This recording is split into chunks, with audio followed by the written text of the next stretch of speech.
Hello दोस्तों, तो आज के इस वीडियो में हम बात करने वाले हैं कॉन्स्टिट्यूशनल प्रोविजंस के बारे में।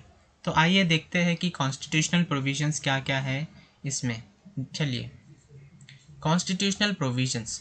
अब फर्स्ट हम देखते हैं article 246 seventh schedule of the Indian constitution contains the legislative powers including taxation of the union government और द स्टेट गवर्नमेंट। अब इसमें क्या है कि आर्टिकल 246 के सेवेंथ शेड्यूल में ऑफ द इंडियन कॉन्स्टिट्यूशन में ये बताया गया है कि जो टैक्स कलेक्ट करने की पावर है, यानी कि टैक्स कलेक्ट करने की पावर है, वो किसे किसे है। वो जो है टैक्स कलेक्ट करने की पावर एक तो यूनियन गवर्नमेंट को है। यूनियन गवर्नमेंट मतलब कि सेंट्रल गवर्नमेंट, और स्टेट गवर्नमेंट। इन दो गवर्नमेंट्स को जो है टैक्स कलेक्ट करने की पावर है। तो इसमें हमें ये बताया है कि it contains the following 3 list covering the various subjects are. इसमें बताया गया कि कौन कौन से टैक्स सेंट्रल गवर्नमेंट कलेक्ट कर सकती है और कौन कौन से टैक्स जो है स्टेट गवर्नमेंट कलेक्ट कर सकती है।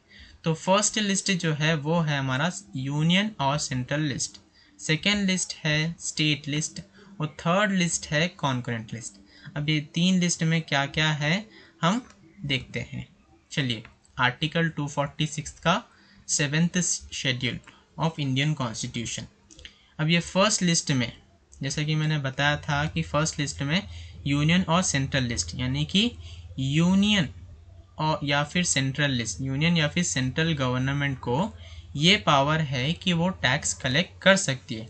अब किन, यानी कि अब ये सेंट्रल गवर्नमेंट जो है किन किन पर टैक्स कलेक्ट कर सकती है। जैसा कि सेंट्रल गवर्नमेंट जो है इनकम टैक्स कलेक्ट कर सकती है, जैसा कि टैक्स ऑन इनकम, और कस्टम ड्यूटी कलेक्ट कर सकती है, और एक्सपोर्ट ड्यूटी कलेक्ट कर सकती है, और एक्साइज ऑन तंबाकू, ये कलेक्ट कर सकती है। कौन? सेंट्रल गवर्नमेंट जो है, सेंट्रल गवर्नमेंट को पावर है टैक्स कलेक्ट करने की। और कौन कौन से टैक्स कलेक्ट कर सकती है सेंट्रल गवर्नमेंट्स?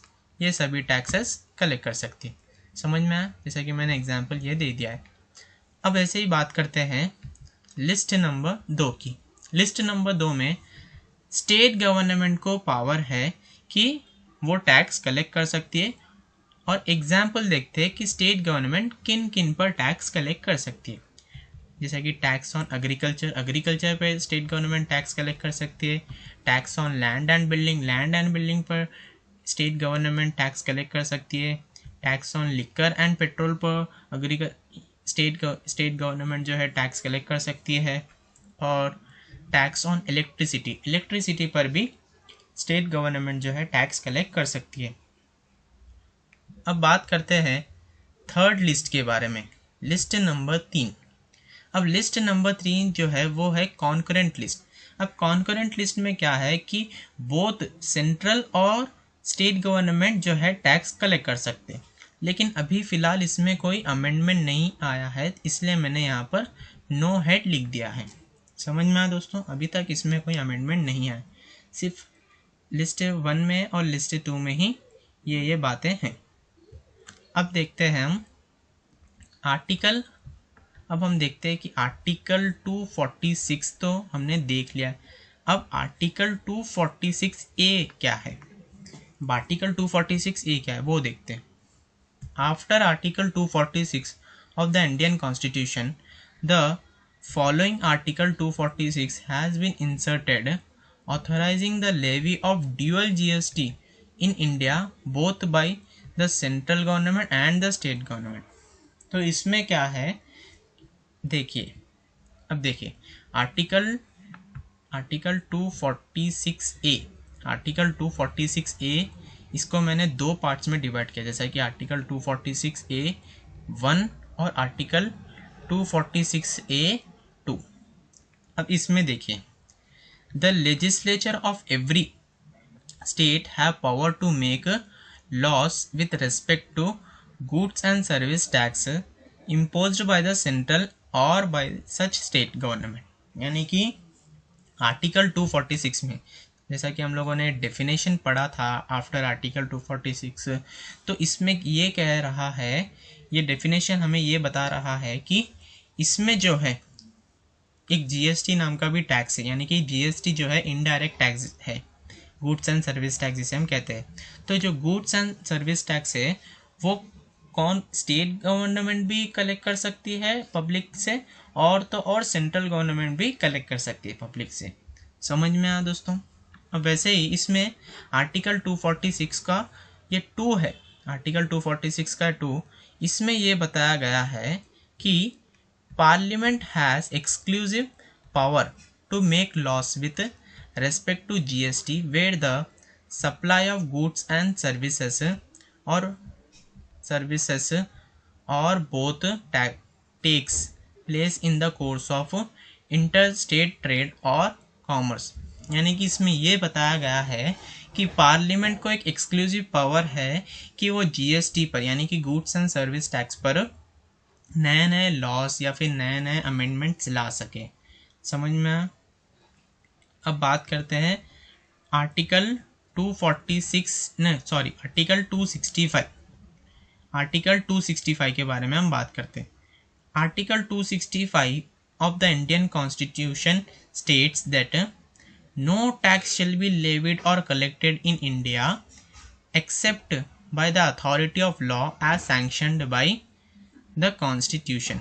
अब इसमें आर्टिकल 265 में क्या बताया गया है कि स्टेट गवर्नमेंट और सेंट्रल गवर्नमेंट को छोड़कर कोई भी, स्टेट गवर्नमेंट और सेंट्रल गवर्नमेंट इन दोनों को छोड़कर कोई दूसरा पर्सन या फिर कोई दूसरी अथॉरिटी टैक्स जो है पब्लिक से कलेक्ट नहीं कर सकती, चाहे वो कौन सा भी टैक्स हो, जीएसटी रहने दो, इनकम टैक्स रहने दो, कौन सा भी।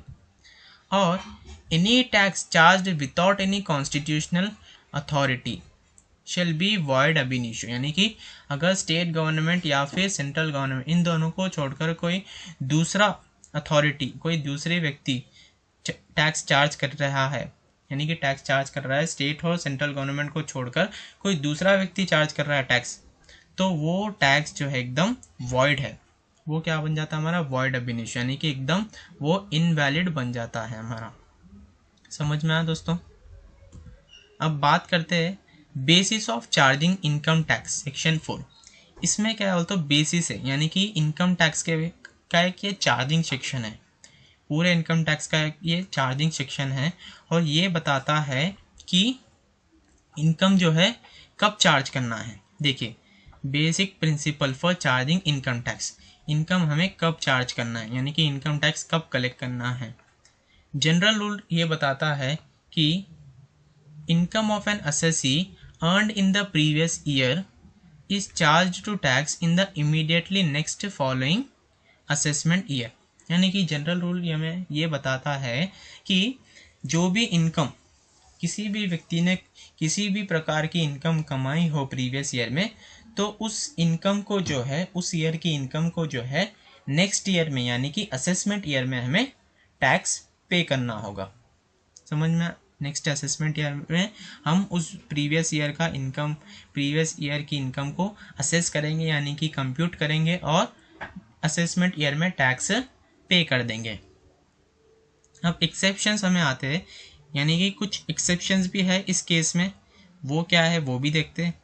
However there are certain exceptions to this rule, either income earned in the previous year is charged to tax in the same previous year only. यानी कि इसमें कुछ स्पेशल रूल्स भी है, कुछ एक्सेप्शंस है कि कोई भी व्यक्ति अगर इनकम प्रीवियस ईयर में कमा रहा हो, यानी कि प्रीवियस ईयर में ही इनकम कमा रहा हो, तो उसी ईयर में हमें टैक्स पे कर देना होगा। ये कुछ स्पेशल केसेस है। आइए वो स्पेशल केसेस क्या है हम उसके बारे में बात करते हैं। The following are the exceptions. वो एक्सेप्शंस क्या है देखते हैं। पहला एक्सेप्शन देखते हैं, income of non resident assessee from shipping business, section 172। Income of non resident assessee from shipping business. अब ये क्या है, देखिए, नॉन रेसिडेंट यानी कि इंडिया का बंदा नहीं हो, इंडिया का रेसिडेंट नहीं हो, यानी कि वो नॉन रेसिडेंट, कोई बाहर कंट्री का मेंबर हो, बाहर कंट्री का मेंबर या फिर बाहर कंट्री का व्यक्ति हो, फॉरेन कंट्री का, लेकिन वो इंडिया से बिलोंग नहीं करता, इंडिया का जो है रेसिडेंट नहीं है। ऐसा व्यक्ति जो शिपिंग बिजनेस कर रहा है, तो बाहर कंट्री से जो है हमारे कंट्री को, इंडिया पर गुड्स लाकर दे रहा है या फिर सप्लाई कर रहा है गुड्स, तो उस केस में क्या करेंगे हम, जब वो इनकम कमाएगा उसी उसी समय हम उस पर टैक्स कलेक्ट कर लेंगे। समझ में आया दोस्तों? क्योंकि वो पहली बात तो वो नॉन रेसिडेंट है, असेसी जो है नॉन रेसिडेंट है, और उसका बिजनेस भी क्या है, शिपिंग बिजनेस। फिर कभी आएगा नहीं भी आएगा पता नहीं। अब वो हम उसे छोड़ दिए कि प्रीवियस ईयर में अब तुमने इनकम कमाई है, टैक्स जो है असेसमेंट ईयर में तुम भर दो टैक्स, ऐसा कहकर हम उसे अगर छोड़ देते हैं तो क्या फ़ायदा कि वो असेसमेंट ईयर में आके हमें टैक्स भरेगा, इसकी तो कोई गारंटी नहीं होगी ना।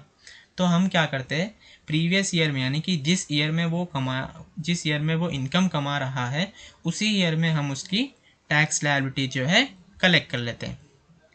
अब दूसरा पॉइंट है हमारा, income of a person living India either permanently और फॉर ए लॉन्ग पीरियड। यानी कि दूसरा पॉइंट ये आता है कि अगर कोई व्यक्ति इंडिया से परमानेंटली बाहर जाना चाह रहा है, यानी कि कोई बाहर कंट्री में जाकर सेटल होना चाह रहा है परमानेंटली, और उसका इंटेंशन क्या है, वापस इंडिया में आना नहीं है, तो इसी में भी कहेगी कि सरकार जो है, भाई तुम जो है बाहर कंट्री में जाकर सेटल होना चाह रहे हो, ठीक है हो जाओ, लेकिन इस साल तुमने जो भी इनकम इंडिया से कमाई किए हो, इस साल तुमने इंडिया से जो भी इनकम कमाया हो वो इनकम को इसी साल भर के, यानी कि उस इनकम पर इसी साल जो भी टैक्स लायबिलिटी आ रही है वो पे कर दीजिए और आप जहाँ जाना चाहते हैं वहाँ चले जाइए। समझ में आया? अब ऐसा ही तीसरा पॉइंट देखते हैं, income of bodies which are formed for a short duration either AOP और बीओआई, इसका सेक्शन है 174 है। अब इसमें क्या होता है देखिए, income of bodies which are formed for a short duration, यानी कि कुछ बॉडी जैसा कि एओपी मतलब एसोसिएशन ऑफ पर्सन, या फिर बॉडी ऑफ इंडिविजुअल बीओआई। तो इसमें होता क्या है, जैसा कि मैं आपको एक एग्जांपल लेके समझाता हूँ कि मान लो एक एओपी या फिर बीओआई, चले मान लेते हैं एक एओपी है कि एसोसिएशन ऑफ पर्सन मैंने बताया था आपको पहली वीडियो में। तो इसमें होता क्या है, एक एसोसिएशन ऑफ, ये पर्सन्स का एसोसिएशन बनता है, एक ग्रुप बनता है, और वो ग्रुप बनकर क्या करता है, एक बिल्डिंग खरीदता है। सभी ने थोड़ा थोड़ा कंट्रीब्यूशन किया हुआ है उस बिल्डिंग खरीदने के लिए। अब वो क्या करते हैं, उस बिल्डिंग को खरीद के कुछ मॉडिफाई करके अब उस बिल्डिंग को क्या है बेच देते, कुछ हाई प्राइस पे बेच देते, और उस जो प्राइस आती है बिल्डिंग को बेचने के बाद, उस प्राइस को जो भी व्यक्ति थे, यानी कि जो भी एसोसिएशन ऑफ ग्रुप बनाए थे, एसोसिएशन ऑफ पर्सन का कितने मेंबर्स का ग्रुप था, उतने मेंबर्स जो है शेयर कर लेते हैं वो प्राइस अमाउंट को, जो बिल्डिंग सेल करने पर मिली है प्राइस। तो इसमें होता क्या है, जो इन्होंने क्या किया, प्रीवियस ईयर में ही इनकम कमाई, और प्रीवियस ईयर में ही क्या किया उन्होंने, बिल्डिंग को सेल कर दिया और प्रीवियस ईयर में भी इनकम कमा ली। तो यहाँ पर क्या होता है कि प्रीवियस ईयर में ही टैक्स भरना होता है इन्हें। समझ में आया दोस्तों? क्योंकि आगे जब असेसमेंट ईयर आएगा तब तो वो रफा दफा हो जाएंगे।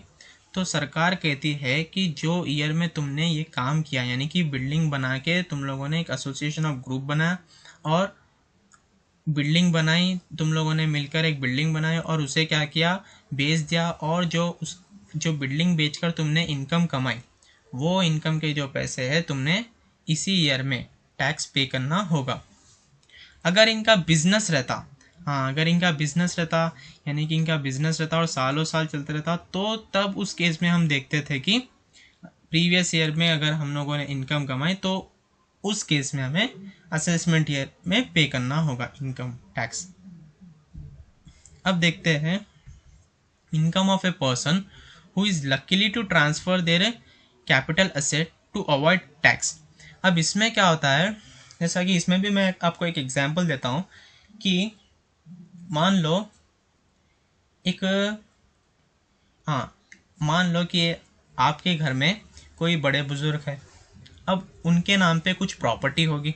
मान लो आपके दादा पर क्या है, कुछ प्रॉपर्टी है, कुछ उनके नाम पे कुछ प्रॉपर्टी है। अब वो क्या करते हैं, वो अपनी वो अपनी बेटी को दे देते। वो प्रॉपर्टी क्या करते हैं, अपनी बेटी को देते। उनकी बेटी जो है कुछ जॉब नहीं करती, यानी कि उनकी बेटी का कोई इनकम का सोर्स नहीं होता, तो वो क्या करता है, कुछ टाइम पीरियड के लिए अपनी अपनी प्रॉपर्टी को जो है अपनी बेटी पे ट्रांसफ़र कर देते हैं। तो इसमें क्या होता है, इनकम टैक्स वाले को वो बेवकूफ़ बनाते। जैसा कि इनकम, अब अगर उनके पास अगर प्रॉपर्टी रहेगी तो वो क्या, उन पे तो टैक्स लगेगा, लेकिन वो क्या कर रहे हैं यहाँ पर, अपने कैपिटल एसेट को, यानी कि अपनी जो प्रॉपर्टी है, बिल्डिंग को, जो भी प्रॉपर्टी है, वो क्या कर रहे हैं, वो किसी और के नाम पे ट्रांसफ़र कर रहे हैं। समझ में आ? तो यहाँ पर इनकम टैक्स वाले समझ जाते हैं कि यहाँ पर जो है टैक्स का जो है प्लानिंग हो रही है। तो यहाँ पर इनकम टैक्स कहते हैं कि भाई जो इन साल में तुमने इनकम डेराइव की हो, उसी साल में तुम्हें जो है इनकम टैक्स भरना होगा। अब income of A discontinued business, यानी कि बिजनेस रातों रात, अब बिजनेसमैन है, अब उसे ख्याल आता है कि रातों रात मैं जो हूँ बिजनेस बंद कर लेता हूँ, तो इसी टाइम पे भी इनकम टैक्स वाले आ जाते हैं और कहते हैं कि भाई तुम्हें बिजनेस बंद करना है, कर लो, लेकिन इस साल में इस प्रीवियस ईयर में जो भी इनकम तुमने कमाई हो, इसी साल में तुम उसका टैक्स भर दो, फिर उसके बाद जो करना चाहे तुम कर ले।